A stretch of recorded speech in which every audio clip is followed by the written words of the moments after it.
வாங்க பிள்ளைங்களா, நம்ம ஊரோட கதைய, பண்ணாக்கத்தோட பெருமைய உங்களுக்கு சொல்றேன், கேளுங்க. பழைய பாட்டுல சொல்ற மாதிரி நம்ம ஈழமண் அவ்வளவு வளமானது. இங்கதான் நம்ம கதை தொடங்குது. ஒரு சின்ன ஊரை ஏன் மறக்க முடியல? அது வெறும் இடமில்ல பிள்ளைங்களா, அதுக்குன்னு ஒரு தனி சிறப்பு இருக்கு. நம்ம ஊருக்கு முதல்ல ஆலங்காடுன்னு தான் பேரு. அப்புறம் பண்புள்ள மக்கள் வாழ்ந்ததால பன்னாகமாச்சு. நம்ம எல்லாரும் சொந்தக்காரங்க தான். விசுவ, சோமர், தாமர்னு குலமா பிரிஞ்சு உறவுக்குள்ளேயே வாழ்ந்தோம். நம்மள வாழ வச்சது இந்த பனை மரம் தான். அதுதான் பூலோகத்து கற்பகத்தாரு. வீடு தந்து பசியையும் போக்கும்.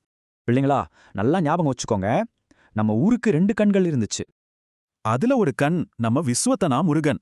அவரும் நம்ம காவல் தெய்வம் வைரவரும் தான் எப்பவும் நம்மள காப்பாத்துனாங்க. இன்னொரு கண் நம்ம மெய்க்கண்டான் பாடசாலை. படிக்காத குடும்பமே ஊர்ல இல்லாம பண்ணுச்சு. நம்ம ஊர்ல நம்ம பள்ளிக்கூடத்துல படிச்ச ஒருத்தர் தமிழ் மக்களோட குரலா மாறினாரு. அவர்தான் அமிர்தலிங்கம் ஐயா. அவர்தான் நம்ம ஊர் பேரை பார்லிமெண்ட் வரைக்கும் கொண்டு போனார்.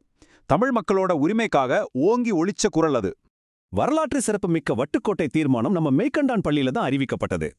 அப்படித்தான் இந்த சின்ன கிராமம் ஒரு பெரிய வரலாற்று அழைப்புக்கு மையமா மாறுச்சு. வரலாறு ஒரு பக்கம் இருந்தாலும் நம்மளோட உண்மையான பலம் ஒருத்தருக்கொருத்தர் உதவியா இருந்ததுதான். விவசாயிகள் கழகம், மாதர் சங்கம்னு பல சங்கங்கள் அமைச்சு ஒருத்தருக்கொருத்தர் ஆதரவாயிருந்தோம்.